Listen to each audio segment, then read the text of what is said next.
Hello student, welcome to the quantum classes. तो अपनी जो ये वन शॉट सीरीज हमारी चल रही थी, उसमें आज मैं आपके लिए वन शॉट नहीं एक लेके आया हूँ, गन शॉट मैराथन। जिसमें हमने क्या करा है, यहाँ पर 50 एमसीक्यू लेके आया हूँ आपके लिए, पूरी कंप्लीट साइंस के अंदर से, जो इतने मोस्ट इंपॉर्टेंट है, जो आपके पेपर में आपको मोस्टली देखने के लिए जरूर मिलेंगे। यहाँ पर जितने भी मैं यहाँ पर क्वेश्चन कराऊंगा, उसमें से अगर बेटा 10-12 भी आपके टॉपिक में आ जाते हैं, जिसकी किस्मत बहुत खराब होगी उसकी तो मैं कुछ कहता नहीं, लेकिन 10-12 तो आपको अगर मिल गए तो समझ जाओ कि 50 में से आपके 10-12 नंबर तो पक्के हो गए। तो ये एमसीक्यू आपको जरूर करके जाने हैं पेपर के लिए, इनको बिल्कुल भी नहीं छोड़ना है। तो चलिए स्टार्ट करते हैं अपनी एमसीक्यू की सीरीज को, बिना अपने टाइम को वेस्ट करते हुए। Yes, my name is Ajit Singh and I am your mentor. So let's start. देखिए फर्स्ट क्वेश्चन में हमसे क्या कहता है, यहाँ पर ये कहता है electrolysis of water is decomposition reaction the mole ratio of hydrogen and oxygen gases liberated during the electrolysis of the water is. देखिए हम जानते हैं कि जो हमारा वाटर होता है उसका फॉर्मूला होता है H2O, ठीक है ना। उसका फॉर्मूला क्या होता है H2O। अब यहाँ पे हाइड्रोजन के हमारे पास में कितने मॉलिक्यूल हैं, 2 मॉलिक्यूल हैं। और यहाँ पर ऑक्सीजन के हमारे पास में कितने मॉलिक्यूल हैं, 1 मॉलिक्यूल है। तो अगर हम लोग यहाँ पर देख रहे हैं तो हमारा वाटर किससे बन रहा है, H2O से बन रहा है, यानी कि हमारे 2 मॉलिक्यूल तो किसके हो गए, हाइड्रोजन के, और 1 मॉलिक्यूल किसका हो गया, हमारा ऑक्सीजन का हो गया। तो हमारा बी ऑप्शन क्या हो जाएगा, एकदम राइट हो जाएगा। क्लियर है यहाँ पर। चलिए सेकंड क्वेश्चन को देखते हैं। सेकंड क्वेश्चन में क्या कहता है, the shiny finish wall after the white wash is because of. अब देखिए शाइनी फिनिश वॉल किस तरीके से आती है। हम लोग जानते हैं कि जब हम लोग कैल्शियम ऑक्साइड में वाटर को ऐड करते हैं तो हमारे पास बनता है कैल्शियम हाइड्रोक्साइड, ठीक है ना। क्या बनता है, हमारा कैल्शियम हाइड्रोक्साइड बनता है। अब ये जो कैल्शियम हाइड्रोक्साइड है, कैल्शियम हाइड्रोक्साइड जो आपने यहाँ पर बनाया है, अगर इसे मैं कार्बन की प्रेजेंस में छोड़ देता हूँ तो ये कैल्शियम कार्बोनेट को बनाता है, ठीक है ना। और यही कैल्शियम कार्बोनेट क्या करता है, एक शाइनी फिनिश वॉल बनाता है, ठीक है ना। तो यानी कि कैल्शियम कार्बोनेट हमारे पास क्या हो जाएगा, यहाँ पर आंसर हो जाएगा। अब एक चीज और यहाँ पे याद रखेंगे, CaO को हम लोग कहते हैं यहाँ पर क्विक लाइम। क्या कहते हैं, क्विक लाइम कहते हैं। CaOH का साधारण नेम जो होता है वो होता है स्लेक लाइम, स्लेक लाइम।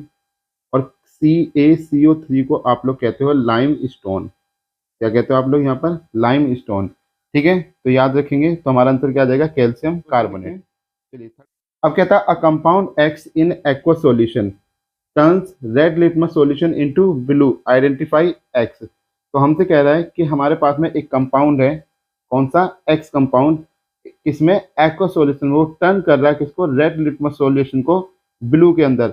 अब रेड को, रेड टू ब्लू हमें कौन करता है, रेड टू ब्लू हमारा कौन कन्वर्ट करता है, ये हम लोगों को पता होना चाहिए कि हम लोग रेड से ब्लू जा रहे हैं।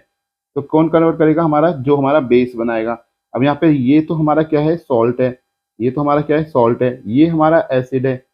ये हमारा क्या है, एसिड है। विनेगर हमारा, ये भी एक तरह का क्या है, मिक्सचर है हमारा। तो बचा कौन सा, हमारा अमोनियम हाइड्रोक्साइड सोल। तो अमोनियम हाइड्रोक्साइड सोल हमारा क्या करेगा, यहाँ पर रेड को ब्लू के अंदर कन्वर्ट करेगा। क्लियर है। तो हमारा आंसर क्या हो जाएगा, B is the right answer. चलिए अगले क्वेश्चन को देखते हैं। नेक्स्ट है green colour coating on a copper utensil due to the formation of. अब ग्रीन कलर की कोटिंग किस तरीके से बनती है, देखो ये हमारे पास में क्या है, कॉपर है। हमारे पास में कॉपर की कोई भी यूटेंसिल हम लोग ले सकते हैं। अगर मैं उसको क्या करता हूँ, पानी के साथ वो रिएक्ट करता है, वाटर के साथ, साथ में उसमें क्या करा जाए, कार्बन डाइऑक्साइड गैस छोड़ दी जाए, और यहाँ पर ऑक्सीजन की प्रेजेंस में उसको क्या करा जाए, हीट करा जाए।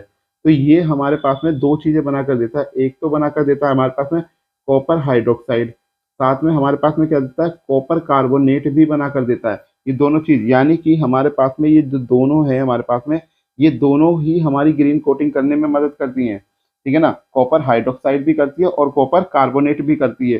कई बार पेपर में ऐसा क्वेश्चन डाल दिया जाता है, तो यहाँ पर वो क्या करेगा, फिर नन की जगह पर क्या लिखेगा, आप डी ऑप्शन आपका डाल देगा, first and second, first and second. तो ऐसे अगर डालेगा तो आप फर्स्ट एंड सेकंड वाले पे आंसर लगाएंगे। तो अभी के लिए यहाँ पर हमारे पास में क्या आंसर आ जाएगा, यहाँ पर ये दोनों ही हमारे आंसर कहलाएंगे। कौन से, हमारा ए भी हमारा आंसर है और बी भी हमारा आंसर है, ठीक है ना। ए भी आंसर है, बी भी आंसर है। लेकिन अगर आपको दोनों में से एक चूज करना पड़े तो आप कॉपर हाइड्रोक्साइड को चूज करेंगे। क्लियर है, किसको यूज करेंगे, कॉपर हाइड्रोक्साइड को। क्लियर है। चलिए नेक्स्ट पे बात करते हैं। फिफ्थ क्वेश्चन कहता है pH of sodium carbonate solution will be. तो देखिए सोडियम कार्बोनेट की जो पीएच होती है, अलग अलग जगहों पे हम अलग अलग तरीके से सोडियम कार्बोनेट का इस्तेमाल करते हैं। जो भी इसकी पीएच मिलेगी वो हमेशा 7 से ज्यादा मिलेगी। हमेशा किससे मिलेगी, 7 से ज्यादा आपको देखने के लिए मिलेगी। चलिए नेक्स्ट क्वेश्चन। सिक्स क्वेश्चन में कहता है which of the following correctly represent the molecular formula of the washing soda. देखिए वॉशिंग सोडा का जो मोलिकुलर फॉर्मूला हमारा होता है वॉशिंग सोडा, वो कितना होता है हमारा, sodium carbonate with 10 molecule of water, जिसको हम बोलते हैं डेकाहाइड्रेट। क्या बोलते हैं आप इसको, डेकाहाइड्रेट। तो याद रखिएगा सोडियम कार्बोनेट डेकाहाइड्रेट। अच्छा ये डेका लिखना, एक सेकेंड बेटा, डेकाहाइड्रेट, ठीक है ना, क्या हो जाएगा, डेकाहाइड्रेट। तो ध्यान रखेंगे कि 10 मॉलिक्यूल हमारे क्या होते हैं, हमारे वॉशिंग सोडा के फॉर्मूले में लगे होते हैं। तो हमारा D option is the right option. Seventh question में कह रहा है the order of the reactivity with oxygen is in the order. तो देखिए सबसे ज्यादा जो रिएक्टिव होता है हमारा एयर की प्रेजेंस में वो होता है हमारा मैग्नीशियम। उसके बाद में क्या होता है, उससे कम जो रिएक्ट होने वाला होता है वो होता है एल्यूमिनियम। उससे कम रिएक्ट होने वाला होता है जिंक, और उससे कम होता है आयरन। जो हमारे ऑक्सीजन की प्रेजेंस में क्या होता है, ऑर्डर ऑफ रिएक्टिविटी के अकॉर्डिंग ऑक्सीजन से जो है कम रिएक्ट करते हैं, ठीक है ना। अब इसके हिसाब से जो है यहाँ पे ये सबसे ज्यादा रिएक्ट करता है, फिर कम फिर कम फिर कम करते हुए ये हमारे चलते, तो यानी कि B is the right option. कह रहा है aqua regia is a mixture of.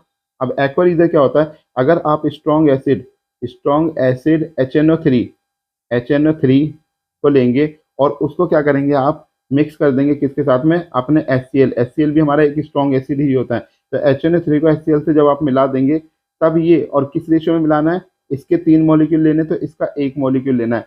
तो आपसे जो नया प्रोडक्ट यहाँ पर बनकर आएगा, नया प्रोडक्ट जो बन के आएगा वो यहाँ पर गोल्ड को, प्लेटिनम को, इनको भी इजीली क्या कर सकता है, यहाँ पर डिजोल्व कर सकता है, इजीली क्या कर सकता है, डिजोल्व कर सकता है, ठीक है ना। इसके अलावा कोई दूसरी चीज ऐसी नहीं है जो हमारे गोल्ड को या हमारे प्लेटिनम को जो है डिजोल्व कर पाए। तो एक ऐसा सॉल्यूशन तैयार करा गया किसकी मदद से, स्ट्रॉन्ग एसिडों की मदद से, जो हमारे क्या कर सके, हमारे गोल्ड को और हमारे प्लेटिनम वगैरह को भी आराम से डिजोल्व कर सके। तो कौन कौन से हैं, HNO3 HCl कितने रेशियो में चाहिए हमें, 3:1, यानी B is the right option.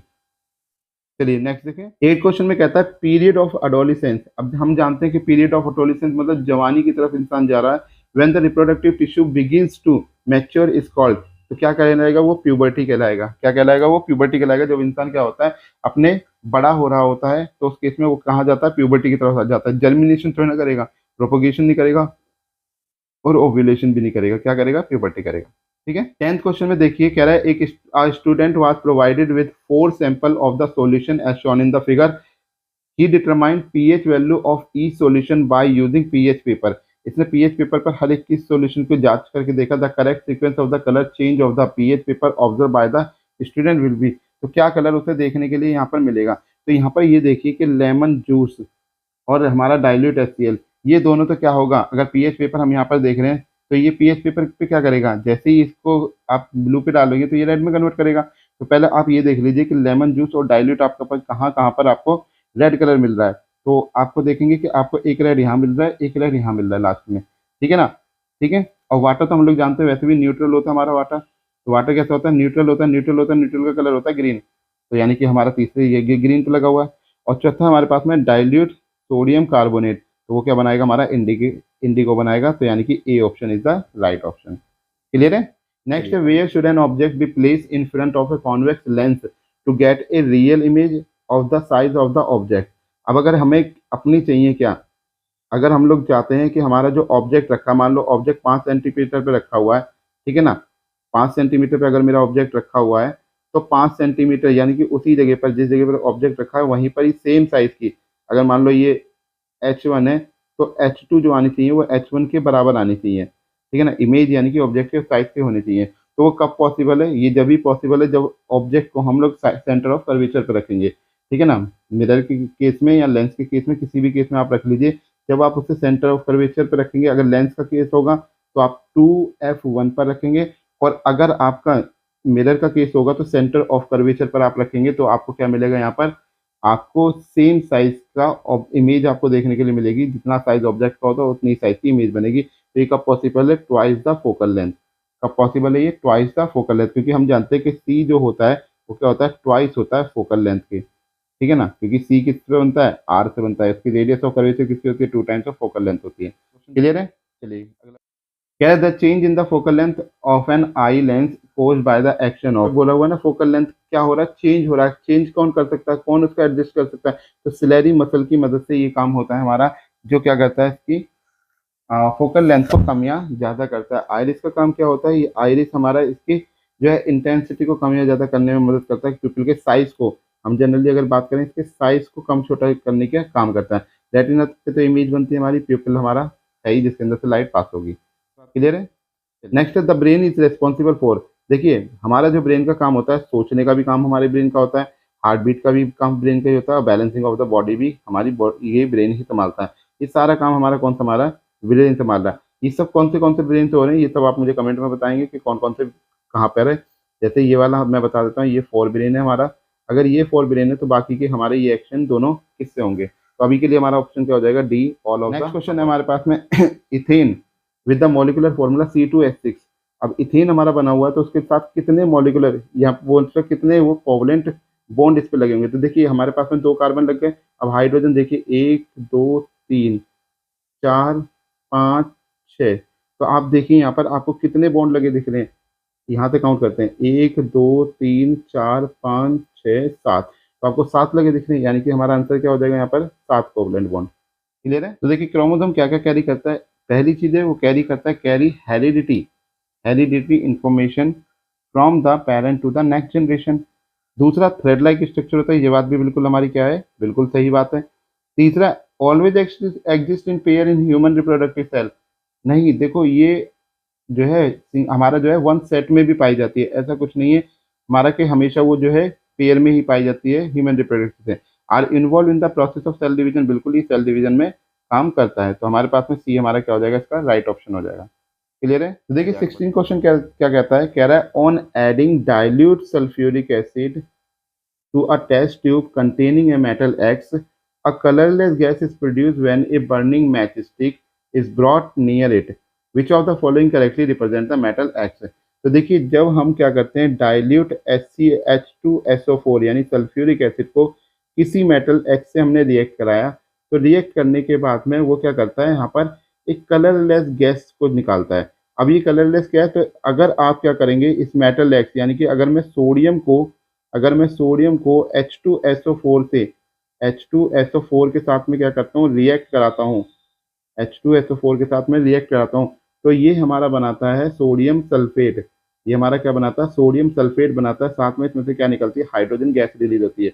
अब ये जो हाइड्रोजन गैस होती है ये कलरलेस गैस होती है। कैसी होती है हमारी, कलरलेस गैस होती है, इसमें कोई कलर नहीं होता। साथ में क्या होगा, जब ये हमारे क्या होगा, मैच स्टिक को जब आप इसके पास लाओगे तो ये पॉप अप साउंड के साथ में प्रोड्यूस होगी। कैसे साउंड के साथ प्रोड्यूस होगी, पॉप साउंड के साथ में प्रोड्यूस होगी। क्लियर है, क्लियर है। चलिए नेक्स्ट बात करते हैं। 17 में कहता है कि नीतू हैज 2 टेस्ट ट्यूब्स, एक लड़की है नीतू, उसके पास में 2 टेस्ट ट्यूब है यहाँ पर, कंटेनिंग डाइल्यूट HCl, उसने डाइल्यूट HCl लिया हुआ है और डाइल्यूट क्या लिया हुआ है, sodium hydroxide solution, but they are not labelled, लेकिन उसने लेबल नहीं कर रखा है यहाँ पर। Adding which of the following solution to the test tube will help her visually identify the acidic and basic nature, क्या इसके अंदर मिलाया जाए जिससे कि हमें पता लग पाए कि ये हमारे पास में क्या है, कि एसिडिक है या बेसिक है। तो हम इसके अंदर क्या मिलाएं, कुछ ऐसा क्या डालें कि जिससे हमें पता लगे ये एसिडिक है या बेसिक है। अब देखो यहाँ पर क्या हो रहा है, HCl हम जानते हैं कि जब भी कभी हम एसिड को क्या करते हैं, बेस के साथ रिएक्ट करते हैं, तो ये क्या बनाता है हमारे पास में, सॉल्ट एंड वाटर बनाता है। क्या करता है, सॉल्ट और वाटर प्रोड्यूस करता है। ठीक है ना, क्या प्रोड्यूस कर रहा है, सॉल्ट एंड वाटर प्रोड्यूस कर रहा है। अब हम इसके अंदर ऐसा क्या डाला जाए जिससे कि हमारे करेक्टर को बता दे। ठीक है ना, अगर हम बेकिंग सोडा डालेंगे तो भाई ये न्यूट्रल है, ये अपने उस कलर के, तो यानी कि ओनली सोडियम क्लोराइड, हम लोग क्या करते हैं इसमें सॉल्ट ही डाल देते हैं। अगर सॉल्ट में कोई भी कलर प्रोड्यूस नहीं हुआ, इस सॉल्ट डालने में सॉल्ट उसमें डिसॉल्व हो जाएगा वैसे का वैसे ही, क्योंकि सॉल्ट तो ऑलरेडी बना हुआ है पानी के अंदर। ठीक है ना, तो अगर हम सोडियम क्लोराइड को ही इसके अंदर देखेंगे तो हमारे पास में कोई भी कलर यहाँ पर देखने के लिए नहीं पता लगेगा, और हमें पता लग जाएगा कि इसमें एसिड और बेस की मात्रा दोनों बराबर बनी हुई है। क्लियर है। तो हमारे पास में क्या आ जाएगा यहाँ पर, हम लोग, और या फिर हम लोग विनेगर से भी इसका सॉल्यूशन निकाल सकते हैं। तो अब आप सोचेंगे कि ओनली सोडियम क्लोराइड डालें या फिर आइदर विनेगर और सोडियम क्लोराइड डालें, तो इनमें से हम ऑप्शन क्या रहेगा, हमारा डी ऑप्शन रहेगा। चाहे आप विनेगर डालो चाहे आप सोडियम क्लोराइड डालो, दोनों से ये टेस्ट हमारा हो जाएगा। क्लियर है। नेक्स्ट क्वेश्चन कह रहा है कि इन the given diagram of A close stomata first second third and fourth respectively, ये कुछ नंबर हमें दिए गए हैं, हमें बता रहा है कि इसका पैटर्न क्या रहेगा। तो देखिए सबसे पहले पे हमें क्या दे रखा है यहाँ पे, सबसे पहला जो यहाँ पर लगा रखा है वो है हमारा न्यूक्लियस। सबसे पहला क्या लगा हुआ है, जो रेड कलर में आप देख रहे हैं ये है न्यूक्लियस। उसके बाद में जो सेकंड आप यहाँ पर देख रहे हैं वो है तुम्हारी, जो ये आप ग्रीन ग्रीन कलर का देख रहे हैं ये है आपका क्लोरोप्लास्ट। ठीक है ना, दूसरा क्या है आपके पास में, क्लोरोप्लास्ट है। तीसरा आप जो यहाँ पर देख रहे हैं ये व्हाइट कलर का, ये जो आपको दिखाई पड़ रहा है ये है आपका वैक्यूल। ठीक है ना, ये क्या आपका वैक्यूल। और उसके बाद ये आगे की लास्ट में ये फोर्थ पार्ट आप देख रहे हैं ये है आपकी गार्ड सेल। तो यानी कि ये ऑप्शन आप देख लीजिए, nucleus, chloroplast, vacuole, guard cell, B option हमें यहाँ पर दिखाई दे रहा है। तो हमारा B option is the right option. यहाँ कह रहा है how much of the net primary productivity of the terrestrial ecosystem is eaten and digested by herbivores. तो देखिए हमने एक लॉ पढ़ा हुआ है जिसको हम कहते हैं 10% लॉ। 10% लॉ के अकॉर्डिंग कोई भी चीज़ दुनिया में ऐसी, जो भी एक फूड चेन की फॉर्म में हम कह लेंगे कि जो फूड चेन है, फूड चेन के अकॉर्डिंग एक टॉपिक लेवल से दूसरे टॉपिक लेवल पे जाते समय हर किसी के पास कितनी भी एनर्जी हो, मान लो 100% एनर्जी, तो उसका सिर्फ 10% इससे अगले पे मिलेगा पहले टेरेस्ट्रियल पर, और उससे अगले पे जाएंगे तो उसका भी 10% हमें मिलेगा। यानी कि हमारे पास में क्या आ जाएगा, बी ऑप्शन इज नेक्स्ट देखेंगे। The correct pattern of the magnetic field line of the field produce by the current carrying circular loop. देखो यहाँ पर बहुत ध्यान रखने वाली बात है कि कौन सी वाली हमारी ठीक रहेगी। यहाँ पर देखिए इसकी और इसकी क्या हो रही है, अपोजिट डायरेक्शन हो रही है। इसकी भी देखिए अपोजिट डायरेक्शन हो रही है। यहाँ पर तो देखिए इसने सेंटर से तो कोई मैग्नेटिक फील्ड लाइन बनाई नहीं, तो हमारा ऑप्शन क्या बच जाएगा, C is the right option. अगले में कह रहा है two student perform the experiment on series and parallel. दो स्टूडेंट है जिन्होंने सीरीज पैरेलल का ये परफॉर्मेंस दी है। ठीक है ना, component combination of the two given resistor R1 and R2 are plot in the VI graph. इन्होंने यहाँ पे कुछ हमें ग्राफ बना के दिया है। Which of the graph is are correctly label in term of the word series and parallel combination. देखिए हमारे पास में क्या होता है, हम जानते हैं कि जो R होता है हमारा रजिस्टेंस जो होता है वो V अपॉन I के बराबर होता है according to the Ohm's law. V upon I के, अब हम लोग जानते हैं कि सीरीज हमारा, अगर हम करंट को बढ़ाते हैं, अगर हम करंट को बढ़ाते हैं तो उस केस में हमारा क्या होना चाहिए, रेजिस्टेंस घटना चाहिए। ठीक है ना, करंट को बढ़ाएंगे तो रेजिस्टेंस घटना चाहिए हमारे पास में। ठीक है, तो यहाँ पर देखिए कहाँ पर हमारा रेजिस्टेंस जो है घट रहा है, करंट को हम बढ़ा रहे हैं। तो देखिए इस वाले पैरेलल वाले में देखेंगे, यहाँ पर पैरेलल में जब हम बढ़ा रहे हैं तो यहाँ पर हमें क्या मिल रहा है, रेजिस्टेंस हमारा घट रहा है। रेजिस्टेंस की वैल्यू क्या है, कम है हमारी, यानी कि हमारे पास में यहाँ पर पैरेलल कॉम्बिनेशन में हम जानते हैं पैरेलल हमें मिनिमम रेजिस्टेंस प्रोवाइड कराता है और सीरीज हमें क्या करता है, मैक्सिमम रेजिस्टेंस प्रोवाइड कराता है। तो देखिए यहाँ पर हमारे पास में क्या है, सीरीज वाला हमें मैक्सिमम दे रहा है, ये मिनिमम दे रहा है। लेकिन यहाँ पर देखेंगे तो अब ध्यान से देखेंगे बिल्कुल, ठीक है ना, यहाँ पर देखेंगे तो ये जो पैटर्न बना रहा है हमारे पास में क्या बना रहा है, ये आई अपॉन वी बना रहा है। आई अपॉन वी 1/r के बराबर हो गया। यानी कि इसका रिलेशन क्या हो गया, यहाँ पर अगर हम रिलेशन बनाएंगे यहाँ पे तो आई के साथ में इसका इनवर्स रिलेशन हो गया, मतलब रेजिस्टेंस को बढ़ाने से करंट डिक्रीज हो रहा है। ठीक है ना, यानी कि इसकी कंडक्टिविटी क्या हो रही है, यहाँ पर इंक्रीज कर रही है। कंडक्टिविटी क्या कर रही है, यहाँ पर इंक्रीज कर रही है। तो हम तो उसको फॉलो करेंगे जिसको ओम्स लॉ ठीक से लगेगा। तो ओम्स लॉ हमारा किस पे लग रहा है, आर वाले पे, यानी कि फर्स्ट वाले पे सही लग रहा है, तो फर्स्ट वाला हमारा सही अरेंजमेंट हो जाएगा। ठीक है, करेक्टली। अगला क्वेश्चन क्या कह रहा है हमसे, the image shows the dispersion of the white light in the prism, what will be the colours of the X Y and Z. तो देखिए हम लोग जानते हैं हमारे जो कलर डिस्पर्स होते हैं वो किस में होते हैं, विबग्योर के अंदर होते हैं। इसमें कलर डिस्पर्स होते हैं विबग्योर के अंदर होते हैं। अब विबग्योर का जो पैटर्न है वो नीचे से लगा हुआ होता है। अगर मैं यहाँ पे प्रिज्म में बात करूंगा तो वो इस तरीके से हमारा लगा हुआ होता है पैटर्न। अब आप इसके हिसाब से कलर अपने देख लीजिए। तो सबसे ऊपर वाला एक्स कलर हमें क्या मिलेगा, रेड कलर मिलेगा हमें। ठीक है ना, उसके बाद में सबसे नीचे वाला कैसा होगा, वायलेट कलर होगा। अब बीच का कलर इसमें से मैच कर लीजिए। तो सबसे पहले रेड कलर हमें इस दो में आ रहा है, मतलब पहला दूसरा तो छोड़ दीजिए, बचा मेरा तीसरा चौथा। अब वायलेट किस में आ रहा है हमारा, सिर्फ इसमें आ रहा है, तो यानी कि D is the right option. ठीक है, इस तरीके से याद रखेंगे। नीचे से चलता है विबग्योर, नीचे से चलते हुए ऊपर तक जाता है, तो ध्यान रखेंगे इस बात का, नहीं तो कभी उल्टा पैटर्न लगा दो, ऊपर से नीचे लगाओगे तो क्वेश्चन गलत। क्वेश्चन देखिए, absolute reflective index of a glass water is 3/2 and 4/3 respective is the speed of the light in glass, कितनी है the speed of light in water कितनी होगी। देखो हम लोग जानते हैं कि हमारे पास में जो रिफ्लेक्टिव इंडेक्स का फॉर्मूला होता है, रिफ्लेक्टिव इंडेक्स का जो फॉर्मूला होता है air with respect to water, ठीक, तो वो हमारे पास में क्या हो जाएगा, यहाँ पर पहला कौन सा हमारा, पहला गिलास के लिए हमारा, पहला हमारा किसके लिए, गिलास के लिए। तो गिलास के लिए तो हमारे पास फॉर्मूला क्या होता है, C/V होता है। ठीक है ना, हमारे पास क्या होता है, C/V होता है, speed of the light in air upon में speed light of in medium. ठीक है, तो C/V, तो इसको मान लेते हैं V1, C तो कांस्टेंट रहेगा, और N of A with respect to water, तो वो क्या हो जाएगा हमारे पास, C/V2। तो अगर मैं इनका रेशियो निकालता हूँ यहाँ पर कि N ऑफ A, अब इस V1 को हम क्या कहेंगे, V1 हमारा किसके लिए, गिलास के लिए, और V2 हमारा किसके लिए, वाटर के लिए, V2 हमारा किसके लिए, वाटर के लिए दे रखा है। क्लियर है ना? तो अगर हम यहाँ से इसको निकालेंगे तो हमारे पास में क्या आ जाएगा, refractive index of A to G upon में refractive index of A to W is equal to C by V G upon में सी बाय वी डब्ल्यू। ठीक है ना, C by V G upon में सी बाय वी डब्ल्यू हमारे पास में ये आ रहा है। तो क्या आ जाएगा हमारे पास यहाँ पर, इसको हम निकालेंगे तो देखिए हमारे पास में क्या क्या बच रहा है, यहाँ पर ध्यान से देखेंगे तो एन बाय इसकी जो डिफ्रैक्टिव इंडेक्स की वैल्यू वो तो हमें दे रखी है 3/2, पहले वाले के लिए गिलास के लिए हमें क्या दी गई है 3/2, दूसरे के लिए हमें दी गई है 4/3 इज इक्वल टू सी से हमारा सी कटा तो हमें मिला V W by V G. तो क्या आ जाएगा यहाँ से हमारे पास में, थ्री से आप यहाँ पे देखेंगे तो 3 × 3 और 4 × 2 इज इक्वल टू हमारे पास क्या आ जाएगा वी डब्ल्यू की वैल्यू तो हमें देनी है, speed of light in glass दे रखी है तो वी डब्ल्यू हमें फाइंड आउट करना है। यहाँ पर वी डी की वैल्यू कितनी है हमारे पास 2 × 10⁸ दे रखी है।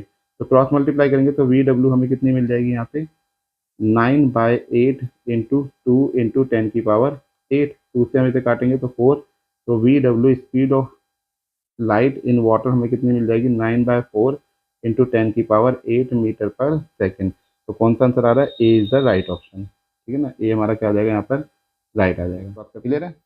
अगले में कह रहा है हमारे पास में, कह रहा है the diagram below represent the male human reproductive system, identify the part that is responsible for the secretion of the testosterone. तो हमें पता है हमारी टेस्टिस के अंदर टेस्टोस्टेरोन बनते हैं, किसके अंदर बनते हैं, टेस्टिस के अंदर बनते हैं। यहाँ पर हमारा कोई भी इस वो नहीं बनता तो हमारे पास क्या आ जाएगा, S is the right option. Clear है। नेक्स्ट हमारे पास आता है यहाँ पर, choose the correct path of the urine in our body. ठीक है ना, क्या करेक्ट पाथ होगा, देखिए पहले तो जो नहीं है उसको काट दीजिए, जैसे यूरिनरी ब्लैडर तो कभी हो नहीं सकता, सबसे पहले किडनी आएगी तो किडनी हमें मिल गई। उसके बाद में यूरिनरी ब्लैडर की हमें बात कर रहा है, ब्लैडर कहाँ से अभी आ गया बीच में, तो ये सेकंड वाला भी आप काट दो, सेकंड नंबर पे कभी नहीं हो सकता। ठीक है ना, यूरिनरी ब्लैडर सेकंड नंबर पे कैसे आ सकता है। तो अब हम यहाँ पर ध्यान से सीक्वेंस को अगर देखेंगे तो हमें यहाँ पर दिखने को मिलेगा। तो आपको क्या दिखना चाहिए, पहले आपको क्या दिख गई, किडनी। दूसरे नंबर पे आपके पास में क्या होना चाहिए, दूसरे नंबर पे हमारा आना चाहिए यूरेटर। तीसरे पे हमारे पास में क्या आना चाहिए यहाँ पर, यूरिनरी ब्लैडर, यूरिनरी ब्लैडर। और चौथे पे हमारे पास क्या होना चाहिए यहाँ पर, यूरेथ्रा। क्या होना चाहिए, यूरेथ्रा। ठीक है, अब ये पैटर्न हमारा कहाँ मैच कर रहा है, हमारा सी में ये पैटर्न मैच कर रहा है, किडनी, यूरेटर, यूरिनरी ब्लैडर और यूरेथ्रा। तो सी इज हमारे पास यहाँ पर कह रहा है to balance the chemical following chemical equation the value of the coefficient X Y and Z must be respectively. तो देखिए क्या हो जाएगा हमारे पास में, जिंक नाइट्रेट से क्या बन रहा है हमारा, जिंक ऑक्साइड NO2 बन रहा है और O2 बन रहा है। अब देखिए हमारे पास में हमने ये रिएक्शन करी हुई है लेड नाइट्रेट के लिए। ठीक है ना, लेड नाइट्रेट के लिए करी हुई है, बस ये जिंक नाइट्रेट है, इतना ही फर्क आ रहा है। तो यहाँ पर हम क्या करेंगे, अगर एक्स की जगह पर रख देंगे 2, ये बन जाएगा 2ZNO3 का ट्वाइस टू मेक, यहाँ पे भी 2 डाल देंगे ZNO और यहाँ पे डाल देंगे 4NO2 प्लस ऑक्सीजन। तो हमारे पास ये ऑक्सीजन नाइट्रोजन डाइऑक्साइड जो बनता है वो कितना बनता है, 4 मॉलिक्यूल उसके बनते हैं। और ये क्या करता है, एक ब्राउन कलर की फ्यूम जनरेट करता है। क्या करता है, ब्राउन कलर की फ्यूम जनरेट करता है। ठीक है, तो हमारा C option is the right option. बात करते हैं, क्लियर है। अभी कह रहा है a metal X is used in thermite process. कौन सी मेटल है जो थर्माइट प्रोसेस के अंदर यूज करी जाती है, when X is heated with the oxygen. अगर मैं एक्स को हीट कर रहा हूँ किसमें, with the presence of oxygen, it give an oxide Y which is amphoteric in nature, X and Y respectively, जो कि एम्फोटेरिक होगा। तो देखिए जब हम क्या करते हैं अपने एल्यूमिनियम को, जब हम एल्यूमिनियम को क्या करते हैं अपने ऑक्सीजन की प्रेजेंस के, ऑक्सीजन की प्रेजेंस में जब हम इसको हीट करते हैं तो ये हमारा क्या बनाता है, Al2O3 बनाता है हमारे पास में। क्या बनाता है, Al2O3 बनाता है, जो कि एक क्या है, एम्फोटेरिक है। क्या है ये, एम्फोटेरिक है नेचर के अंदर। ठीक है ना, और मेटल हमारी कौन सी है, एल्यूमिनियम। ठीक है ना, मेटल हमारी कौन सी हो जाएगी, एल्यूमिनियम हो जाएगी। तो हमारे पास में बी इज द। तो देखिए 28वां क्वेश्चन हम देखेंगे, इसमें लिखा हुआ है in 1987 an agreement was formulated was the United Nation Environment Programme. UNEP के द्वारा एक प्रोग्राम करा गया, एक एग्रीमेंट करा गया to freeze the production of X, कि जो एक्स एक ऐसा मटेरियल है जिसकी प्रोडक्शन को हमें कम कर देना चाहिए ताकि हमारी जो डिप्लीशन रीजन है उसको बचाया जा सके। तो of X and Y respectively referred here. तो तो एक्स और वाई हमारे यहाँ पर क्या है, तो देखिए क्लोरोफ्लोरोकार्बन को लेकर उस समय पर बात करी गई थी, क्योंकि क्लोरोफ्लोरोकार्बन की वजह से हमारी ओजोन लेयर को बहुत ज़्यादा नुकसान हो रहा था। तो कहा गया कि इसके ऊपर रोकथाम करी जाए, इसको जो है इसकी प्रोडक्शन को रोका जाए, ताकि हमारी ओजोन लेयर को, कौन सी लेयर को, ओजोन लेयर को हम यहाँ से बचा सकें। क्लियर है? तो हमारे पास में राइट ऑप्शन हमारा क्या हो जाएगा, CFC ओजोन। एक्स हमारा CFC हो जाएगा और वाई हमारा क्या हो जाएगा, ओजोन हो जाएगा। क्लियर है? अगला हमारा कैल्शियम कार्बोनेट। जब भी कैल्शियम कार्बोनेट को हम हीट करते हैं तो वो calcium oxide plus carbon dioxide में ब्रेक होता है। ठीक है? और कैल्शियम ऑक्साइड को मैंने आपको भी बताया था, इसको हम क्या कहते हैं, क्विक लाइम कहते हैं। क्या कहते हैं हम इसको, क्विक लाइम कहते हैं। तो हमारे पास में A is the right. Next है हमारे पास में an experiment to study independent inheritance of the two separate traits, shape and colour. इन्होंने कितने लिए, 2 ट्रेट लिए। ठीक है ना?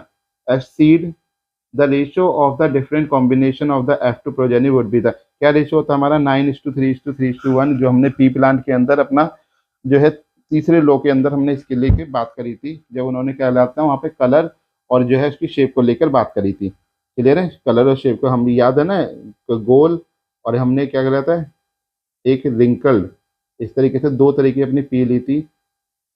ये हमारी पी है, ठीक है ना, राउंड येलो रिंकल ग्रीन वाली। क्लियर है? तो इसका रेशियो क्या आया था हमारे पास में, 9:3:2। नेक्स्ट क्वेश्चन है हमारे पास में, in case of the 4 wire of the same material, 4 wire है जिसका मटेरियल सेम है, the resistance will be the minimum. Resistance कैसा होना चाहिए, मिनिमम होना चाहिए। If the diameter and the length of the wire respectively, तो क्या होना चाहिए, देखिए रेजिस्टेंस इज इक्वल टू होता है रो एल बाय ए, यानी कि आर जो है हमारा वो डायरेक्टली प्रोपोर्शनल एल के और इनवर्सली प्रोपोर्शनल होता है एरिया के। तो जितना ज़्यादा मेरा एरिया बढ़ेगा, जितना ज़्यादा मेरा एरिया बढ़ेगा उतना ज़्यादा मेरा रेजिस्टेंस क्या हो जाएगा, यहाँ पर कम हो जाएगा। वो यही कह रहा है, रेजिस्टेंस विल बी मिनिमम। और अगर जितनी ज़्यादा मेरी लेंथ बढ़ेगी उतना ज़्यादा मेरा क्या होगा, आर भी इंक्रीज उतना ही करेगा। इसको मैं ज़्यादा से ज़्यादा बढ़ा दूँ जिससे कि रेजिस्टेंस मेरा कम हो जाए। रेजिस्टेंस मेरा कम हो जाए, बेटा ध्यान देंगे इस बात पर, एरिया को ज़्यादा से ज़्यादा मुझे बढ़ाना है ताकि मेरा रेजिस्टेंस क्या हो जाए, कम हो जाए। तो एरिया का फॉर्मूला अगर मैं बात करूँगा तो पाई आर स्क्वायर होता है। इसका मतलब मेरी रेडियस क्या होनी चाहिए, वो इंक्रीज करनी चाहिए। जितनी मेरी रेडियस इंक्रीज करेगी उतना ज़्यादा ही मेरा क्या होगा, यहाँ पर एरिया बढ़ेगा, और जितना एरिया बढ़ेगा उतना ही मेरा रेजिस्टेंस कम हो जाएगा। यानी कि मेरा डायमीटर कितना होना चाहिए, 4D का मेरा डायमीटर होना चाहिए और 2L की मेरी क्या हो जानी चाहिए, लेंथ हो जानी चाहिए, जिससे कि मेरा एरिया यहाँ पर क्या हो जाएगा, बढ़ जाएगा। क्लियर है? तो मेरा रेजिस्टेंस भी कम हो जाएगा। क्वेश्चन नंबर 32 में कह रहा है the maximum which can be made using 4 resistance, each resistance 1/2। भाई मैक्सिमम हमें कौन देता है, मैक्सिमम हमें देता है सीरीज कनेक्शन। मैक्सिमम कौन देता है, सीरीज कनेक्शन हमें मैक्सिमम रेजिस्टेंस प्रोवाइड कराता है। यानी कि 1/2 प्लस 1/2 प्लस 1/2 प्लस 1/2, अगर आप चारों को जोड़ेंगे तो एलसीएम तो 2 हो गया, यहाँ पर ऊपर क्या आ गया 4, 2 से काटेंगे तो कितना आ जाएगा 2 ओम। तो 2 ओम हमारा क्या हो जाएगा, मैक्सिमम रेजिस्टेंस हो जाएगा। अगर मान लो यहाँ पर मिनिमम मांगता तो आप क्या करते हैं, यहाँ पे 1/1/2 करते हैं, तो ये देखो 2 ऊपर जाता है, तो यानी कि सबको जोड़ देते हैं, 2 + 2 + 2 + 2। यहाँ पर क्या आ जाता है, आपको 8 देखने के लिए मिल जाता है, 8 देखने के लिए मिल जाता है, लेकिन मांगा नहीं है तो इसलिए हम इस पर बात करेंगे यहाँ पर सीधे सीधे। ठीक है? सीरीज के अंदर क्या होता है, सारे रेजिस्टेंस को जोड़ दिया अपने सीरीज में। क्लियर करते हैं, चलिए। नेक्स्ट है at the time of short circuit, जब शॉर्ट सर्किट होता है the electric current in the circuit, तो वो क्या रहा है, लगातार बढ़ता रहता नहीं, डज नॉट चेंज, अरे बिल्कुल चेंज होता है, तो ये भी ऑप्शन नहीं है। कह रहा है रिड्यूस सस्टेनेबिलिटी, नहीं नहीं, क्या होता है, इंक्रीज हैविली, एक ही बार में पूरा करंट जो है बह जाता है और उसके बाद में फ्यूज हो जाता है। ठीक है? कह रहा है in an electric iron of resistance, कितना रेजिस्टेंस दिया गया हमें, 20 ओम का रेजिस्टेंस दिया गया। कह रहा है करंट आई भी हमें दे रखा है कितना, 5 एम्पियर का आई दे रखा है। कह रहा है the heat develop in the iron, time कितना दिया गया, 30 सेकंड का दिया गया। कह रहा है 30 सेकंड में कितनी हीट डेवलप होगी हमें बताना। तो हम जानते हैं H = होता है I² RT के बराबर। आई की जो वैल्यू हमें दी गई है वो 5 एम्पियर की, तो 5 का स्क्वायर इंटू आर की वैल्यू है 20 और टाइम हमें दिया गया 30, तो 5 का स्क्वायर हो गया 25। ठीक है ना? और 20 की से करेंगे तो ये हो गया 600। ठीक है? तो यहाँ पे करेंगे 6 पंजे 30, 6 दूनी 12 और 3 15, तो यहाँ पर हमारे पास कितना आ जाएगा, 15,000 जूल आ जाएगा, क्योंकि ए option is the right option. तो देखिए अगले क्वेश्चन में क्या कह रहा है, कह रहा है when ethanol react with sodium 2 product are form, these products are. देखिए जब हमारे पास में क्या है, हमारा इथेनॉल जो कि होता है C2H5OH, जब हम इसको क्या करते हैं, सोडियम से रिएक्ट कराते हैं, तो ये हमें क्या बना कर देता है, यहाँ से एक तो बनाता है CH3, क्या बनाता है हमारे पास में CH3 CH2ONA प्लस, यहाँ पे क्या करता है, हाइड्रोजन गैस को लिबरेट करता है। तो हमारे पास में जो ये ऊपर वाला बना है इसको हम बोलते हैं सोडियम इथोक्साइड। क्या बोलते हैं इसको, सोडियम इथोक्साइड बोलते हैं। और साथ में क्या कर रहा है, हाइड्रोजन गैस लिबरेट कर रहा है। तो कौन सा हो जाएगा हमारे पास में, D option is the right option, D is the right option. Clear है? क्या बनाता है, जब भी इथेनॉल क्या करता है, ये हमारा इथेनॉल है, उसने सोडियम से रिएक्ट करा तो क्या बना के दिया हमें यहाँ पर, सोडियम इथोक्साइड बना कर दिया और साथ में क्या दिया, हाइड्रोजन गैस बना कर दी। क्लियर है। नेक्स्ट कह रहा था compound obtain on the reaction of iron with the steam. देखो Fe को हमने क्या करा, रिएक्ट कराया किससे, स्टीम यानी H2O गैस से। जब हम इससे कराते हैं इसको रिएक्ट, तो ये हमारे पास में क्या बनाता है, ये बनाता है हमारे पास में Fe3O4। सबसे पहले क्या बनाता है, Fe3O4 हमारे पास में यहाँ पर क्या करता है, जनरेट करता है। ठीक है ना, क्या जनरेट कर रहा है, Fe3O4 जनरेट कर रहा है, साथ में क्या करता है, हाइड्रोजन गैस को यहाँ से लिबरेट करता है। तो यानी कि हमारे पास में प्रोडक्ट में क्या बनेगा, Fe3O4 बनेगा। क्लियर। नेक्स्ट है हमारे पास में एक एलिमेंट है, an element X react with oxygen to give compound of with a high melting point. ठीक है ना, एक एक्स एलिमेंट है जिसने ऑक्सीजन के साथ रिएक्ट करा और क्या करा, एक कंपाउंड बनाया जिसका क्या है, मेल्टिंग पॉइंट काफी हाई है। This compound is also soluble in water. लेकिन ये कंपाउंड हमारा पानी के अंदर आसानी से घुल जाता है, मतलब पानी के अंदर डिजोल्वेबल है। The element X is likely to, तो यानी कि अगर मैं कैल्शियम को ऑक्सीजन के साथ रिएक्ट कराता हूँ, कैल्शियम को ऑक्सीजन के साथ में रिएक्ट कराता हूँ, तो ये मुझे बनाता है कैल्शियम ऑक्साइड जो कि वाटर के अंदर डिजोल्वेबल होता है। ठीक है ना, कैल्शियम ऑक्साइड को हम वाटर के अंदर क्या कर सकते हैं, डिजोल्व कर सकते हैं। ये सॉल्युबल होता है, इसको सॉल्युबल बनाया जा सकता है। क्लियर है, तो हम क्या लेंगे, कैल्शियम हमारे पास में क्या हो जाएगा, हमारा राइट ऑप्शन है। नेक्स्ट है, a metal and a non metal that exist in liquid state at room temperature are respectively. तो कौन कौन सी, सबसे पहले इसने मेटल को कहा है, तो देखिए दो ऑप्शन एक जैसे से दिख रहे हैं, लेकिन ध्यान रखिएगा पहला मेटल बोली गई है फिर नॉन मेटल बोली गई। तो मेटल में हमारे पास में क्या है, मरकरी हम जानते हैं कि वो हमें लिक्विड स्टेट में देखने के लिए मिलती है, और दूसरी नॉन मेटल हमें कैसी मिलती है, ब्रोमाइन जो होती है वो हमें यहाँ पर कैसी मिलती है, लिक्विड स्टेट में मिलती है हमारी रूम टेम्परेचर पर। तो देखिए यहाँ पे पहले ऑप्शन और दूसरे ऑप्शन में हमें दोनों चीज मिल रही है यहाँ पर, मरकरी और ब्रोमाइन। लेकिन अगर हम मेटल और नॉन मेटल इसके हिसाब से, सीक्वेंस के हिसाब से चलेंगे, तो मेटल हमारी होती है मरकरी, तो मरकरी हमारी सबसे पहले हो जाएगी और उसके बाद में ब्रोमाइन। तो हमारा सी ऑप्शन हो जाएगा राइट ऑप्शन। क्लियर है। नेक्स्ट पे चलते हैं, ये कह रहा है which of the following method are useful to prevent fertilization even when ovulation occur. तो कौन सा ऐसा मेथड है जिसकी मदद से हम लोग यहाँ पर क्या कर सकते हैं, अपने फर्टिलाइजेशन प्रोसेस को रोक सकते हैं, एक तरीके से हम इसको प्रिवेंट कर सकते हैं। तो देखिए सर्जिकल ब्लॉकिंग करा सकते हैं, कॉपर टी यूज़ कर सकते हैं, कंडोम यूज़ कर सकते हैं, ये सारे मेथड हैं कि आप इससे जो है फर्टिलाइजेशन रोक सकते हैं। ओरल पिल, अगर देखिए ये तो एक पिल है, ये तो आफ्टर द फिजिकल कांटेक्ट के बाद भी देखी जाती है, जब लेते हैं फीमेल। अगर बाद में लेंगे और हो सकता है उससे पहले वो फर्टिलाइज कर गया तो फिर कहाँ रुकेगा। लेकिन सर्जिकल ब्लॉकिंग तो पहले ही हो जाती है, फेलोपियन ट्यूब को यहाँ कर देते हैं। कॉपर टी आप पहले यूज़ कर सकते हैं, कॉन्डम आप पहले यूज़ कर सकते हैं। तो हमारे पास क्या आ जाएगा यहाँ पर, first second and fourth is the right option. Next है फर्टिलाइजेशन इज द प्रोसेस। तो फर्टिलाइजेशन में क्या होता है हमारे पास में, यहाँ पर होता है ओवम। ठीक है ना, ये हम मान लेते हैं ओवम है हमारे पास में, और एक तरफ होता है स्पर्म। तो ये ओ स्पर्म आपस में मीट करते हैं तो जाइगोट बनाते हैं। क्या बनाते हैं, जाइगोट। ये स्पर्म और ओवम है, तो जाइगोट इन्होंने बनाया। तो जाइगोट कब मिल रहा है, फ्यूजन होने से। तो fusion of the nuclei of the male and female gamete, क्या हो जाएगा हमारे पास में, B option is the right option हो जाएगा हमारा। क्लियर है। नेक्स्ट है हमारे पास में, a cross made between two P plant produce 50% tall and 50% short T plant. ठीक है ना, शॉर्ट टी नहीं होगा, ये पी होगा। ये कैसा हमारा पी है, P plant. The gene combination of the parental P plant must be. कौन से जीन कॉम्बिनेशन हम ऐसे रखें जिसकी वजह से हमें 50% टॉल मिले, 50% हमें कैसे मिले, यहाँ पर ड्वार्फ मिले, मतलब दो मेड है ना यहाँ पे 50-50% के। तो देखिए अगर मैं कैपिटल टी स्मॉल टी को लेता हूँ, तो देखिए जब हम टी को टी से मिलाएंगे तो यहाँ बनेगा कैपिटल टी स्मॉल टी। ये टी दूसरे वाले से रिएक्ट करेगा तब भी बनाएगा capital T small T. Small वाले से लेंगे तो यहाँ पे बनाएगा स्मॉल टी, और इसको लेंगे तो ये बनाएगा स्मॉल टी। तो देखिए ये दोनों तो हमारे कैसे होते हैं, टॉल प्लांट होते हैं, हाइब्रिड बनते हैं तो टॉल आते हैं। और ये हमारे कैसे आएंगे, ड्वार्फ आएंगे, यानी कि स्मॉल प्लांट आएंगे। कैसे आएंगे, स्मॉल प्लांट। यानी कि अगर मैं अपना ये सी ऑप्शन को लेता हूँ तो हमारा बिल्कुल सही है।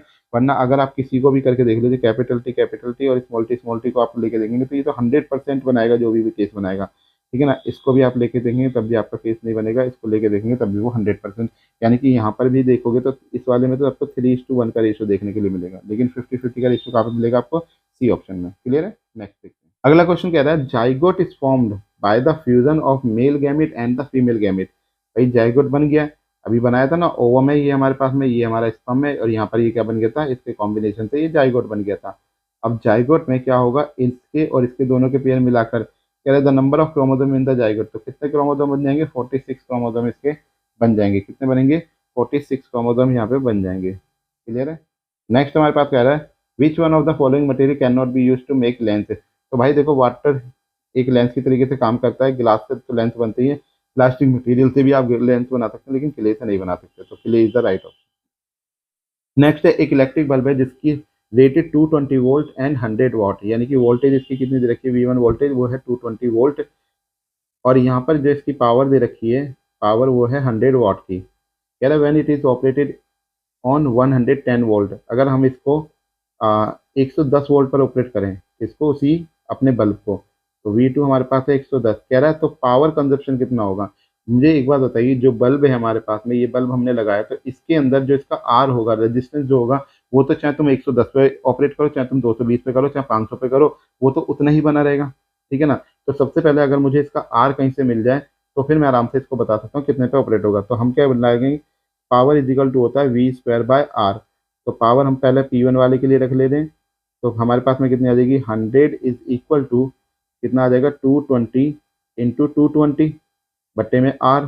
तो आर इज इक्वल टू क्या आएगा, 220 इंटू 220 बट्टे में 100। जीरो से एक जीरो कटी, एक जीरो से एक जीरो, तो 22 इंटू 22 हो जाता है 484, 484। इतने ओम का हमारे पास में क्या आ गया, यहाँ पर रेजिस्टेंस आ गया। अब अगर मैं इसको क्या करूंगा, power is equal to V²R पे हम लगाएंगे, तो मुझे पावर फाइंड आउट करनी है, V की वैल्यू कितनी है, अब यार 110 ली, तो 110 गुना 110, ठीक है ना। और हमारे पास में R कितना आया था हमारा 484, जिसको हम 22 गुना 22 भी कह सकते हैं। तो सीधे सीधे काटेंगे, 11 दूनी 22, या 22 पंजे 110 होता है, सीधे ही काट दो, 22 पंजे 110, 22 पंजे 110, तो पावर इज इक्वल टू हो जाएगा 5 गुना 5, यानी कि 25 वॉट की हमें क्या मिल जाएगी, यहाँ पर पावर मिल जाएगी। तो D is the right. Next देखिए, नेक्स्ट क्वेश्चन में क्या कहते हैं, two conducting wire of the same material, दो कंडक्टिंग वायर है जिसका सेम मटेरियल है, इक्वल लेंथ है, equal diameter, are first connected in series, पहले उसे सीरीज में कनेक्ट करा, देन पैरेलल, उसके बाद पैरेलल में कनेक्ट कर दिया, circuit across the same potential, potential difference भी सेम है, सब कुछ सेम कर रखा है, the ratio of heat produce in series and parallel combination. अब दो वायर है भाई, दो वायर को तुम ऐसे मान लो, एक बार ये वायर एक बार ये, तो अब एक बार बताओ, इसका रेजिस्टेंस आर है, इसका रेजिस्टेंस आर है, तो टोटल रेजिस्टेंस कितना हो गया, 2R हो गया, इसका कितना हो गया, 2R हो गया। अब ये मान लो ये हमारे पास में, हमने इसको पैरेलल में कनेक्ट कर दिया, उसके बाद में पैरेलल कनेक्ट होगा तो हमारे पास क्या बनेगा, इसका जो रेजिस्टेंस भाई, इसका आर मान लो, इसका आर रेजिस्टेंस है, ठीक है ना, रेजिस्टेंस क्या है भाई, आर है, पहले इसको जोड़ा तो भैया 2R रेजिस्टेंस मिल गया हमें। तो यहाँ पे क्या होगा, 1 में भाई फॉर्मूला क्या होता है, 1/R होता है ना, या डायरेक्ट लगा सकते हैं आप। यहाँ पर क्या होता है, R parallel is equal to product R into R, और अपॉन में सम आर प्लस आर। तो कितना आ जाएगा आपके पास में, यहाँ पर आ जाएगा ऊपर R² बट्टे में आ जाएगा 2R, एक आर से एक आर कटा, तो आपको कितना मिल गया, R/2 मिल गया। अब इसने कहा हीट का जो फॉर्मूला होता है, हीट वो होता है I²RT, हीट का जो फॉर्मूला होता है वो होता है I²RT, या आप इसको V²/R इंटू में T भी रख सकते हैं। अब V तो सेम ही है, टाइम भी सेम ही है, तो इसको H1 मान लीजिए, इसको H2 मान लीजिए, H2 वो भी क्या हो जाएगा, V²/RT हो जाएगा, ठीक है ना। तो ये पैरेलल के लिए, ये सीरीज के लिए। अब इसने कहा है यहाँ पर the ratio of the heat produce in series and parallel, तो पहले सीरीज वाले को बोला गया, तो सीरीज वाला हमने कौन सा, फर्स्ट वाला हमारा, तो क्या आ जाएगा हमारे पास में, H सीरीज बट्टे में H parallel is equal to, यहाँ से आ जाएगा V²T/RS/RP इंटू में T। तो VT तो हमारे कट जाएंगे, तो ये RP ऊपर चला जाएगा, RP बाय क्या आ जाएगा, RS। अब RP की वैल्यू आपके पास में कितनी आई है, RP आपके पास आया यहाँ पर 1/R/2, R/2 आया, और ये आपके पास में आया 2R, तो R से आपका R कैंसिल हो जाएगा, तो आपको बचेगा क्या, 1/4, यानी कि 1:4 आपका सही आंसर आ जाएगा, 1:4 is the right answer. Clear है। चलिए next, copper is use for making cooking utensil, copper को हम यूज कर रहे हैं किसके लिए, बर्तन बनाने के लिए। Which of the following property of the copper not responsible for the same. तो देखो भाई, malleability, high melting point, thermal conductivity या हाई रिएक्टिविटी, कौन सी प्रॉपर्टी इसकी जो है वो रेस्पॉन्सिबल नहीं होती। तो याद रखेंगे हाई मेल्टिंग पॉइंट, यानी कि अगर उससे टेम्परेचर हाई भी मिल गया तो वो मेल्ट नहीं करनी चाहिए उसको, यानी कि बर्तन को, क्योंकि गैस पे गर्म होगा तो हाई होने पे अगर वो मेल्ट कर जाएगा तो जो खाना वाना उसमें पका होगा वो तो सब वो भी साथ में मेल्ट करना शुरू कर देगा, ठीक है ना। तो हाई मेल्टिंग पॉइंट इसकी नॉन। नेक्स्ट देखेंगे acid present in the tomato, कौन सा होता है, ऑक्जेलिक एसिड। 48 में आएंगे, the oxide which can react with HCl as well as KOH to give the corresponding salt and water. तो कौन सा रिएक्ट कर जाता है हमारा, HCl को या KOH को। जैसे मैंने HCl लिया, अगर मैं HCl को Al2 O3 के साथ में रिएक्ट कराता हूँ, तो ये हमें क्या देता है, 2AlCl3, क्या देता है हमें, AlCl3 प्लस में वाटर हमें देता है, यानी कि ये जो बन रहा है ये हमारा क्या है, यहाँ पर सॉल्ट है, और ये क्या मिल रहा है हमें, यहाँ पर वाटर मिल रहा है। तो इसने यही कहा था, the oxide which can react with HCl as well as KOH to give the corresponding salt and water. तो यानी कि Al2 हमारा ऐसा है जो हमारे बेस के साथ भी रिएक्ट कर लेता है, और हमारे भाई KOH एक बेस है, HCl एक एसिड है, तो एसिड और बेस के साथ, क्योंकि ये एक ऐसा सॉल्यूशन है, एम्फोटेरिक सॉल्यूशन है, यानी कि एम्फोटेरिक जो होते हैं वो एसिड और बेस दोनों के साथ रिएक्ट करके सॉल्ट एंड वाटर बनाते हैं। क्लियर है। नेक्स्ट हमारे पास में fresh milk has the pH 6। एक फ्रेश मिल्क है जिसकी pH कितनी है, 6 है हमारे पास में। तो डिले कर्डलिंग, अब हम कर्डलिंग को क्या करना चाहते हैं, डिले करना चाहते हैं कि डिले कर्डलिंग हो जाए, ठीक है ना। A chemical substance is added to it which is, क्या हम इसके अंदर इसमें मिलाएं जिससे कि हमारी कर्डलिंग क्या हो जाए, डिले हो जाए। तो याद रखिएगा सोडियम हाइड्रोक्साइड। अगर आप सोडियम हाइड्रोक्साइड को मिला देंगे, जो कि क्या होता है आपके पास में स्ट्रॉन्ग बेस होता है, तो इसकी जो कर्डलिंग होगी वो क्या हो जाएगी, डिले हो जाएगी। क्लियर है। तो ये हमारा 50वां और लास्ट क्वेश्चन है हमारे पास में, कह रहा है the decomposition of the brown fume in the given experiment setup is due to. देखिए यहाँ पर क्या हो रहा है, लेड नाइट्रेट दे रखा है, यानी कि आपका जो लेड नाइट्रेट है यहाँ पर, लेड नाइट्रेट जब ये ब्रेक होता है तो आपको क्या बनाता है, एक लेड ऑक्साइड बनाता है, साथ में आपके पास में नाइट्रोजन डाइऑक्साइड बनाता है, ठीक है ना। साथ में क्या बनाता है आपके पास में, नाइट्रोजन डाइऑक्साइड यहाँ पर बनाता है आपके पास में। क्लियर है। अब देखिए नाइट्रोजन डाइऑक्साइड मिल गई, लेड ऑक्साइड भी आपको मिल गया, तो अब बच क्या रहा है इसमें, ऑक्सीजन गैस को साथ में और बनाएगा। तो नाइट ध्यान रखेंगे यहाँ पर, तो ये जो नाइट्रोजन डाइऑक्साइड निकल रहा है यही हमारा क्या करता है, ब्राउन फ्यूम देता है, ब्राउन फ्यूम्स देता है, ठीक है ना। अब यहाँ पर देख लीजिए, thermal decomposition of lead nitrate which produce brown fumes of the nitrogen dioxide, ये तो मिल रहा है। दूसरा पढ़ लीजिए, thermal decomposition of the lead nitrate which produce brown fume of the lead oxide, नहीं। Oxidation of lead nitrate forming the lead oxide and nitrogen dioxide, lead oxide क्या कर रहा है, ऑक्सीडेशन कर रहा है, क्या ये ऑक्सीजन को क्या कर रहा है, गेन कर रहा है, ऑक्सीजन को क्या गेन कर रहा है, यहाँ पर देखिए जरा, लेड नाइट्रेट में यहाँ पे तो ऑक्सीजन ये तो स्प्लिट कर रहा है ना, तो थर्मल डिकम्पोजिशन हो रही है पहले, तो ये देखिए ऑक्सीडेशन रिएक्शन थोड़ी ना हो रही है, oxidation of lead nitrate forming lead oxide and oxygen, ठीक है ना, नहीं ये भी नहीं। तो हमारे पास में ऑप्शन क्या हो जाएगा, ए इज द राइट ऑप्शन। तो आई होप सो आप लोगों को ये सारे क्वेश्चन यहाँ पर समझ में आ गए होंगे। 50 क्वेश्चन हमने यहाँ पर बताए, ये सारे टॉप मोस्ट क्वेश्चन है, इससे बेहतरीन क्वेश्चन आपको देखने के लिए नहीं मिलेंगे। अगर आप इन्हें पढ़ के चलेगा तो आपके 10-12, तो मैं पक्का कहता हूँ आप लोगों को 10-12 क्वेश्चन इसमें से देखने के लिए मिल जाएंगे। क्लियर है। तो चलिए मिलते हैं आपसे अगली वीडियो में, कुछ नया लेके आएंगे आपके लिए और अच्छा था, पेपर से पहले सब कुछ आपको दे देंगे। तब तक लेते हैं आपसे अलविदा। Thank you very much.